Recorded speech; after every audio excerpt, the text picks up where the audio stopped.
Welcome back to our Columbia University interview series. And today we're here with the Foreign Minister, Minister of External Affairs, International Trade and Aviation of Saint Lucia, Minister Baptiste. Thank you so much for taking your time. Yes, thank you for inviting me. I hope it is within my sphere of competence to respond to your spectrum of questions. We're quite certain. Yeah. And let's jump right in. Well, you say you're foreign minister, so you should be having an answer for any questions, you see, or at least how to avoid them. No, or the answers to questions could be foreign to me. Let's start very kind of easily. You've been here for a week, more or less. It's the 80th session of the UN General Assembly, and you're a small country by population. So what was your agenda? Did you have an agenda, and did you affect the agenda? And what do you still have to do for the future? Yes, first of all, thanks for that question. Actually, every time as a small state we come to the United Nations, we never look at ourselves in the context of 238 square miles and 185,000 people. We believe that today we are conducting our struggles on the battlefields of ideas. And so we attempt to enter the global conversation, making the bigger states understand the plight of the smaller states, especially in the OECS countries of the Caribbean, where, we have actually integrated to a certain extent. So coming to New York, celebrating 80 years of the UN, a number of meetings have been taking place on the margins of the UNGA. We had CARICOM meetings, we had OECS meetings, we have bilaterals where we meet with states that are prepared to cooperate with us on a multiplicity of levels. But reflecting on 80 years, you must take your journey through the corridors of time in terms of why the UN was actually formed in the aftermath of the Second World War, the central objective of it. And 80 years later, are we fit for purpose? Despite all the criticisms of the United Nations that it has not served its purpose, whilst there has not been a Third World War, there are, many wars taking place in the globe today. But I think it would have been worse if there was no United Nations to facilitate the type of discussions that we are engaged in. People can come and subject the spectrum of issues to systematic scrutiny, to new levels of critical examination. And at the end of the day, it's an outlet where people can vent and people can say things and get responses, and may probably lead to a calmer period, although it may not seem to be like that. So I always believe that coming to the UN always provide that opportunity for us to calm the globe, even though it is by 1%. Okay. Let me just ask a follow-up question, because you used a word that struck me. You said it gives you an opportunity to show the plight of your country. You used the word plight. Yes. But my parents taught me you just don't talk about the negatives or the positives. You talk about both. Yes. So what are the positives that you bring to the table as a small country? I think as a small country, we are very principled in our foreign relations. We do not play games. And, I remember the former foreign minister from Saint Lucia, when I asked, just give me one sentence. Explain to me what the UN is all about. So just, he said to me, a place where people could play a lot of games. But of course, it's human nature. In the diplomatic world, it's a microcosm of the wider society that we're from. And the makeup of those societies certainly will reflect. So you have serious people at the UN that will definitely take this seriously. There are others that may take you on an endless journey. It leads to nowhere. There's no particular destination, but you need to understand the diversity. And as small states, we come to the United Nations and we bring a perspective to the world. Our own unique experiences from the Caribbean. I mean, the Caribbean islands are very close together. No other part of the world would you see a similar geography. And we are challenged in many respects, including air transport, because the islands are so close. So it presents its own fair share of challenges. And one may think, no, but you're just there. There should not be any challenge. So we bring that particular reality to the table and have them to understand where we are. For example, the climate crisis. Whilst we are not responsible for, the climate crisis, we are on the front lines fighting the powerful externalities of it. And at the time when the world is saying to countries like ours, very small, open, and vulnerable economies, hey, look, you all have high GDP per capita. We need to graduate you out of receiving concessional financing. So you have to go on the world market and borrow like everybody else and at high interest rates. And at the same time, we have the conversation about sustainable development goals. But if we are going to spend more of a dollar to service debt, to respond to the social issues created, to respond to climate change, to respond to security issues, then less of that dollar is actually available to invest in healthcare, in education, in security, etc. So we bring a very practical and clear understanding to the table as far as the spectrum of challenges are concerned. And this summer, you had a major foreign visit in Saint Lucia, the president of Nigeria. Yes. And this marked not only the start of strengthened diplomatic relations, but of course also the strengthening of economic ties, of people-to-people relationships, and educational ties.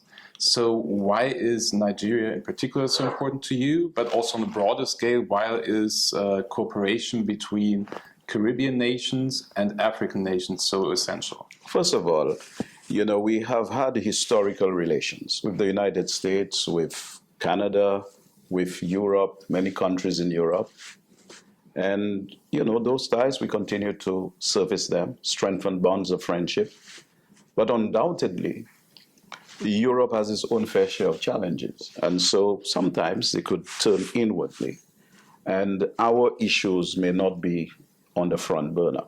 Therefore, we have to diversify our external relations. So whilst we are not turning away from our traditional friends, we need to move into a direction where we can create an improved framework for us to match our basic need with greater possibilities. Africa is nearby. We have daily flights from the UK into Saint Lucia by British Airways, sometimes Virgin Atlantic. We have direct flights from many parts of the United States on a daily basis into Saint Lucia. So therefore, you need to try to extend that to other areas, non-traditional destinations. So it's not only Africa, but the Middle East. Recently, we were attempting to deal with the reconstruction of St. Jude's Hospital, a major hospital in the southern part of the island. We got a concessionary loan from Saudi Arabia to rebuild the hospital, as well as the stadium, which currently houses the hospital. So, indeed, it is really to create that improved framework to match that basic need with greater possibilities. And the African continent is one that we figure out is really some untapped, potential. And we are going to explore those possibilities together. And Africa has always considered the Caribbean to be, part of its diaspora. So we are giving life to that. In fact, there was the second CARICOM AU meeting recently in Addis Ababa. And I could not attend because of challenges with the flights. But I was told by my colleagues that they engage in some very useful conversations that could be a necessary starting point for us to enter into a new covenant of understanding and development. So it's really about development and nothing else. And one area of development in Saint Lucia particularly that we at Columbia have also been cooperating with and been involved in is the recycling and circular economy sustainable agenda. So we've been there in 2023 with the Recycle OECS project. So yes. How are you working towards safeguarding the environment today, together with the entire government, and what are recent projects that you've potentially been doing with other states in the region? In terms of looking at our entire sustainable development agenda and trying to protect the environment, it's always a delicate balance between economic development and protecting the environment. I recall a number of years ago, we were building a hotel in a place called Dennery, and there were some birds that were kind of really rare. And in constructing it in an area where it was considered the natural habitat, you had a lot of pushback from persons who were environmentally sensitive. And certainly, you ought to weigh your economic development with environmental protection. But as small states, when you move into mass tourism, it becomes very challenging. And even the behavior of people to deal with plastics, we have passed laws in the country to probably, make it more difficult for people to import plastics into the country. That would be detrimental to the environment. So we are passing, many pieces of legislation to try to deal with that. And when you examine fossil fuel, for example, which is a big issue for people on the island, it's very expensive. And obviously, we are trying to move into other areas of renewable energy to diversify our energy supply options. So all of those things are happening, even hybrid vehicles to limit the amount of carbon dioxide and carbon monoxide in the environment. So I think we are trying our very best. There is always that dilemma in politics that, yes, you are brave enough to take the decisions that are required to protect the environment to the T. However, you are answerable to an electorate, one man, one vote, with their own ideas, and there are competing priorities at all times. And therefore, we need to be sensitive to national mood, whilst at the same time ensuring that we're doing the right thing. So we are always challenged between, finding the balance between the leadership and collective effort to bring about some positive outcomes. Let me follow up on that in a different sort of way. You've been in the public eye for a while, you've represented your community, etc. And you speak very much knowledgeable about what's at the community level. Let me contrast that to a statistic. In the US, a representative represents about 750,000 people. Yes. And it's impossible to know 750,000 people, yes. even if you wanted to know yes. that number yes. of people. So how much of your background colors your approach because you are in touch with your community, you've represented your community? Can you extrapolate how should a country such as the US or even Germany, where you can't, 750,000 people, I don't even know 750,000, no one knows 750,000. Yes. So is your experience different? And if it is different, how do we learn from it? All right, so when you're on the island, you will not see size. You probably would recognize you are in a different environment. There are not high-rise buildings where you have more people living in the same, space. But certainly, one would find it difficult to even know everybody in the constituency unless you were born and raised, cooked and baked in that culture. So, for example, my constituency is a place that I was born and raised, cooked and baked in the Laborian culture. I was involved in youth and sports activities from a very early age, also involved in politics, where I became the founding president of the Saint Lucia Labour Party youth organization. I was involved in the trade union movement. But then I served on the Library Cooperative Credit Union. So we pool our resources together as a small, vulnerable community to try again to finance our own process of development. So I take that experience to the Parliament in terms of what model of development can we emerge with that could work for a small island developing state. So many of the policies of the current administration under Philip J. Pierre is as a result of representing the people and feeling the pulse of the people, going around the various communities and listening to them. The best way to respond to any challenge in politics is to listen to the people and see how much your policies would align with theirs. And if there is need for you to correct some perspectives that may not be correct, then you do so in town hall settings. If I have to take that to the United States of America, where you have a larger number of people in a particular area, The structure you have in the United States make it possible for different layers to exist. So you have the senators that are elected. In Saint Lucia, the senators are selected. They are appointed by both the government and the opposition. It is the MPs that are elected. Now, being elected as an MP and you become a minister of government, you have the responsibility to deal with the people on the ground. So you're the first, port of call. There is absolutely nothing in between to say we have local government where people are elected in local government to do things for the constituency. So you become local government and you become the MP to go to parliament and to pass laws, to amend legislation, to subject taxation to systematic scrutiny and make a presentation in the parliament befitting the moment and befitting the context of our economy. So you are every single thing in the constituency, which makes it very challenging, but it's an opportunity, though, for you to maintain contact with your people at all times. I live in my constituency. I live very close to the road.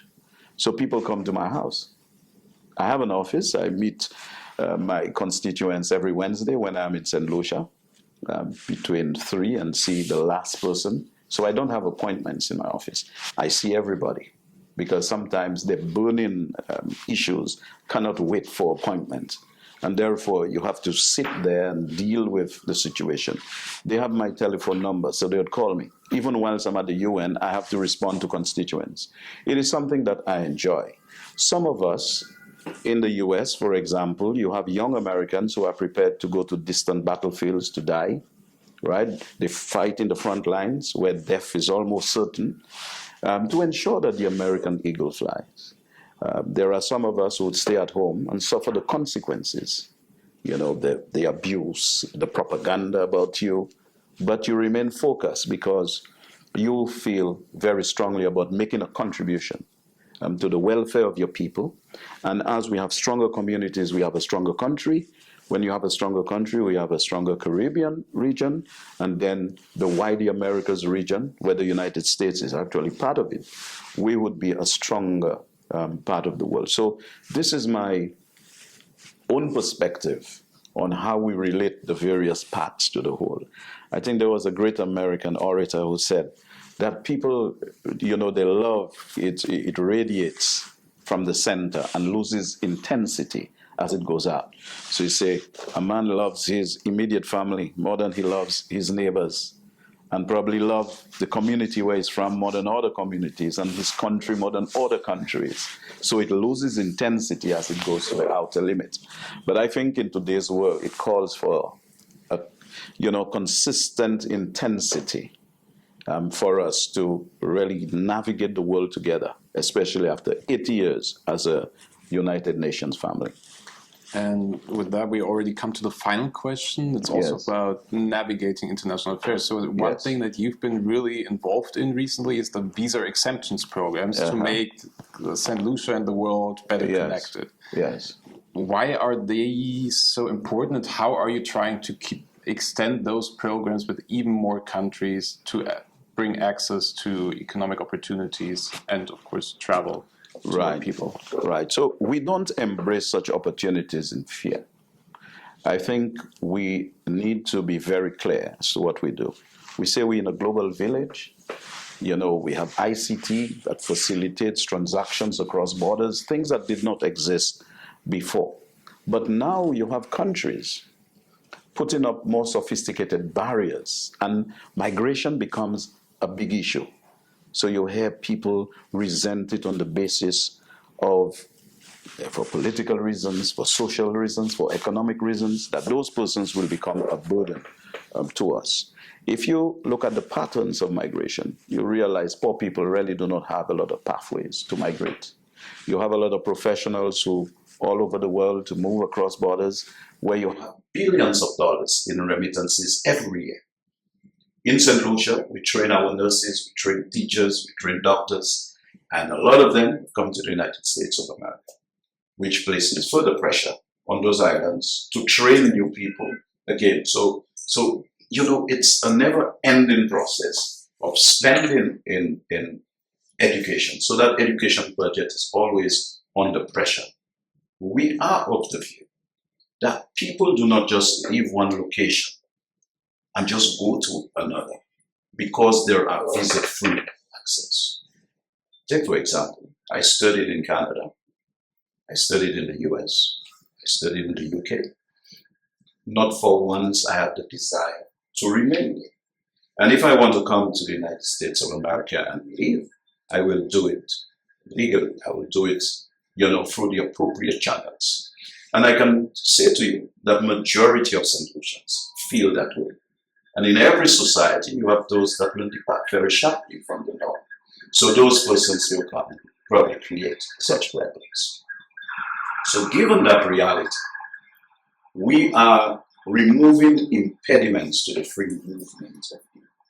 Those things are encumbrances. So many times I have been called that somebody from Columbia or somebody from another country who required a visa, they were with 3 other persons that did not require a visa. They probably come to America, have an American passport, or still have the passport as a permanent resident there. And they come to the island and immigration refused to allow them to come in.